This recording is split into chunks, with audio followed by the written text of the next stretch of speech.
Dr. Doreen Granpeesheh is the Dr. Doreen is an expert in autism. Doreen Granpeesheh. Dr. Granpeesheh. Dr. Doreen Granpeesheh. Dr. Doreen Granpeesheh is a visionary in the field of autism. Now you can ask her questions on Ask Dr. Doreen.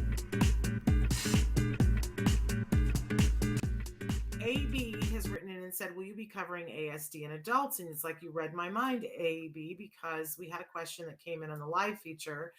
Somebody wrote it in and said, I think I might be autistic, but I don't know for sure. I'm so exhausted and tired. And I want to make sure everybody knows we don't have this person's email, but this feels a little bit like a cry for help to us. And I want to make sure we address that. It's sensitive. They say, I'm excited, I'm exhausted, I'm tired, and I don't want to hurt myself, but it seems like the only thing. The way I stim is by skin picking my scalp, and it sounds bad. I don't know, and I'm in a really horrible situation. I'm trying to cope by eating.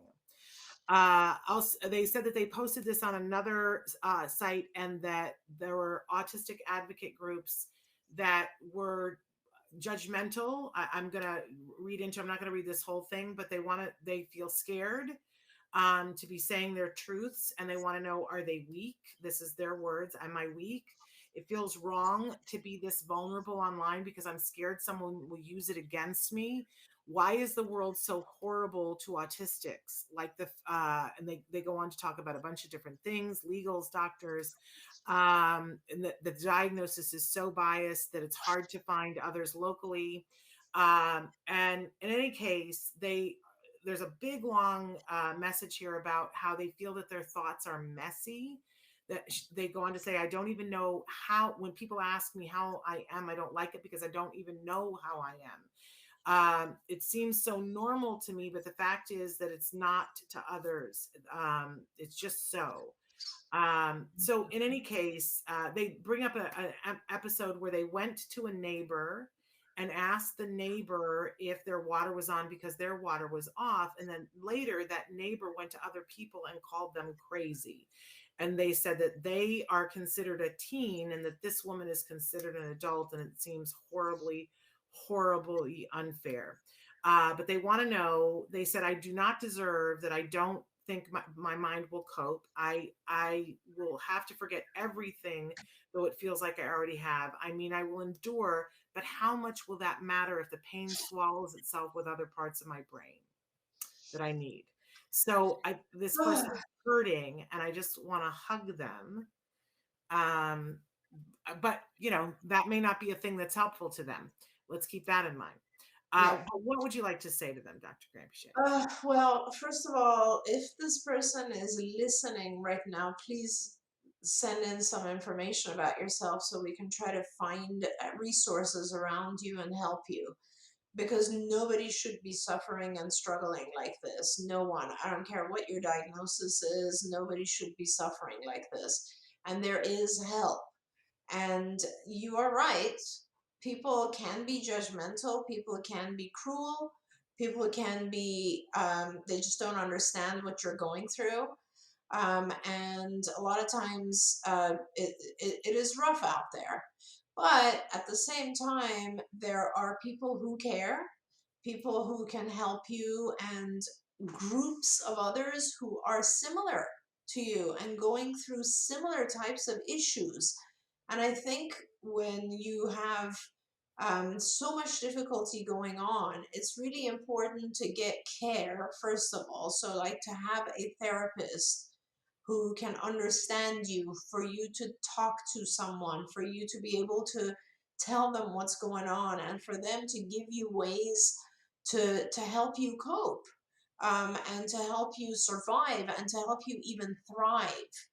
And then I think it's also important for you to find your own tribe.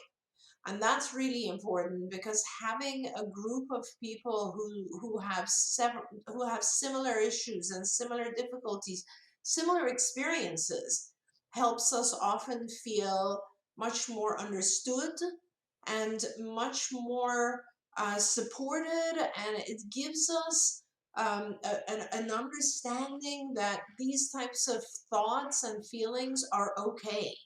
anything you think and feel is okay. There's no one has the right to judge what we're going through. So I think what would be best for you, and I hope you do reach out and let us know where you are, is if we can help you find a good therapist who understands what you're going through and who can help you, as well as a social group of others with whom you connect. And I think those are the things that would be the most helpful. Thank you so much, Dr. Granpeesheh. And I just want to say for those of you who are looking for a good social group for adults, there are so many, but in COVID, it's been hard. And the one Yes. that I've been recommending in COVID, because it's free and it's online. So I know that wherever you are in the world, you can get to it if you have an internet connection. And if you're watching us, you must have an internet connection at least part of the day. And so it's free. At the Ed Asner Family Center, they do a movie chat group, and now they've split into two groups because there's that many people. They're led by a wonderful person who is on the spectrum herself. She identifies as being on the spectrum, Chelsea Darnell, but there's also supports. But Chelsea is amazing. And what I love about this group is it's a social group. And every week they announce at the beginning of the week what the movie or movies are that they're watching. Your assignment is to try to watch the movie if you can. You show up online in a Zoom thing, totally free, but you have to register. You can't just show up. You have to register and get the code. And then the meeting starts out with everybody talking about the movie, which I love. But then there's an opportunity to ask questions and share and be a part of that tribe.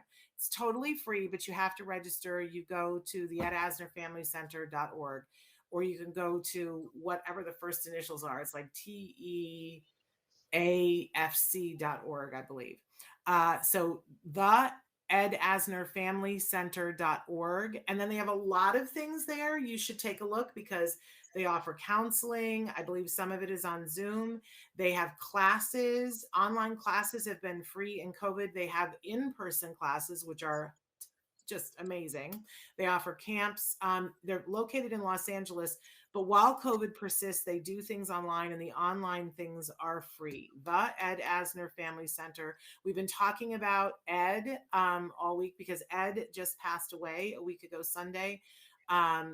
We do want to tell people, please donate to the Ed Asner Family Center, because it's these kinds of programs that are possible because people make donations. So the Ed Asner Family Center. I'm going to write it in.